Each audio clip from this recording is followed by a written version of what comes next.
बिल्कुल। तो आगे जाके सर इसमें डिटेल में इंशाल्लाह हम बात करते हैं। जी। मैं थोड़ा-सा चाहूँगा क्योंकि ज़्यादातर जब आप मीडिया पे बैठते हैं तो हुँ। वहाँ पे तो किसी एक स्पेसिफ़िक टॉपिक को लेके बात जी, की जी। जाती है। जी, जी। तो मैं ये चाहूँगा कि कालम दीन की जो लाइफ़ है हुँ। उसके बारे में थोड़ा-सा डिस्कस किया जाए।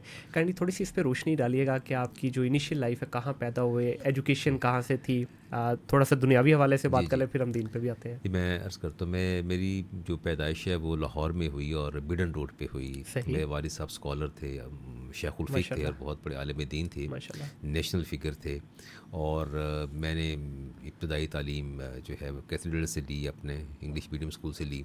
हुँ। उसके बाद फिर सर यहाँ पे मैट्रिक। एक सवाल पूछ लो अगर जी, बुरा ना माने? जी, एक दीनी घराने में पैदा होने के बाद जी, एक क्रिश्चियनिटी वाले स्कूल में जी। और एक इंग्लिश मीडियम वाले स्कूल में ये सोच वालिद साहब की थी या कुछ अच्छा, कन्विंस करना उसमें पड़ा? जी, उसमें इत्तेफ़ाक ऐसा था कि वालिद साहब वहाँ रोज़ाना सुबह दरस कुरान देते थे। क्या बात कंपल्शन था जी है! उस क्रिश्चियन के सही, स्कूल के अंदर, और दरस कुरान देते, और वहाँ फिर उन्होंने मुझे भी दाखिल करवा दिया, सहूलत सही, थी सही। लाने ले जाने में। हुँ, हुँ। तो ये वजह थी। फिर उसके बाद मैट्रिक के बाद मैं चला गया।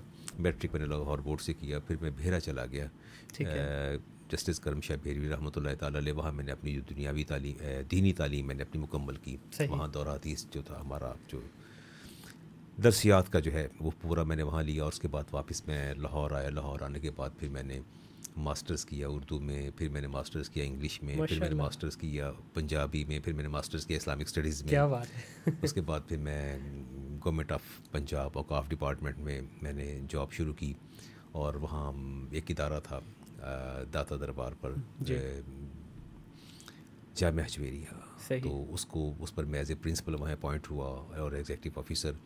वहाँ फिर मैंने ख़ुद पढ़ाया, एडमिनिस्ट्रेशन भी की, और वहाँ से हज़ारों लोग मैंने वहाँ से पूरी दुनिया में जो है फैला दिए। माशाल्लाह। ज़ुरैला जनरली जो ट्रेंड है हमारे यहाँ के जब एक आपने कोई भी दीनी डिग्री कर ली हाँ जी, तो यूजुअली फिर दुनियावी साइड पे नहीं आया जाता। जी। तो आपने जो इतने सारे मास्टर्स की डिग्रियाँ कर ली हाँ। तो इसके पीछे क्या खुद की एक मोटिवेशन नहीं, थी या कोई मैं जी, मेरी अपनी मोटिवेशन ये थी कि अब बात बड़ी है तलख़ सी, और सर कर कीजिए देता हूँ। प्लीज़ कीजिए? असल में होता ये है कि हमारे लिए जो हमारा तबका उलमा है, जी। उनके लिए वो कोई माशरे के अंदर कोई ऐसा जैसे रिकॉर्ड, इज़्ज़त और डिग्निटी, और वो नहीं है। हुँ, लोग इज़्ज़त की निगाह से नहीं देखते, और वो समझते हैं कि हम 4 लफ्ज़ इंग्लिश के बोल लेते हैं, और हम जो है वो जो माशरती नॉलेज हम ले लेते हैं, हम इनसे फ़ाइक हैं, तफव्वुक हमारा है, जी। हमारी सुपीरियॉरिटी है।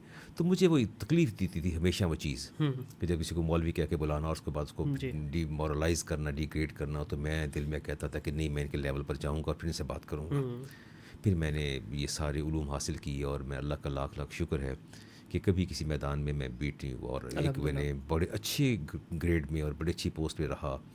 और लोगों के लिए ये बात बड़ी हैरत अंगेज़ थी कि यार एक मौलवी का बेटा, और ख़ुद मौलवी है, हुँ। और वो कैसे चीज़ों को हैंडल टैकल करता है, तो और सर मुझे इसमें आसान। बल्कि आपके लिए आसानी भी हो जाती है ना क्योंकि आजकल जिस तरह की जी, लेटेस्ट टेक्नोलॉजी और जी, ट्रेंड्स चल रहे जी, हैं तो बिल्कुल। अगर आपको दुनियावी चीज़ों के बारे में नहीं पता होगा जो कि बड़ी माज़रत के साथ हुँ। हमारे मोस्टली उलमा जी, का जी, यही उलमा की प्रॉब्लम है इस वक्त वो दीनी हवाले से माशाल्लाह बहुत अच्छे हैं बहुत बहुत परफेक्ट नॉलेज है परफेक्ट है। लेकिन उसको रिलेट नहीं कर पा रहे आज की इस मॉडर्नाइजेशन के साथ। वो इतना बड़ा अलमिया है मुनीर जी। साहब, इतना बड़ा अलमिया है कि जब किसी आलिम दीन से बात की जाती है कि आप क्या कहेंगे, हम्म। आपकी क्या ओपिनियन है क्रेडिट कार्ड के बारे में, जी जी आप फरमाइए कि आप डेबिट कार्ड के बारे में क्या कहते हैं, जी। आप इंश्योरेंस के बारे में क्या कहते हैं, यार जैसे ये क्रिप्टो आ गई क्रिप्टो आ गई, ट्रेडिंग है बिटकॉइन आ बहुत सारी गया, चीज़ें ये हैं। आपकी हाँ जी मुख्तलिफ जो कारोबारी आपकी सूरत हाल है, सिचुएशंस है, जी। फ्रीलांसिंग है।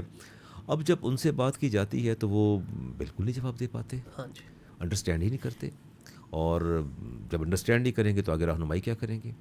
तो ज़ाहिर है वो तो रहनुमाई तो वही शख्स करेगा जो फाइनेंशियल इश्यूज़ को पढ़ेगा, डिस्कस हम्म। करेगा, और फिर वहाँ से जाके देखेगा कि कहाँ जाके हलाल और हराम जो है दाखिल हो रहा है।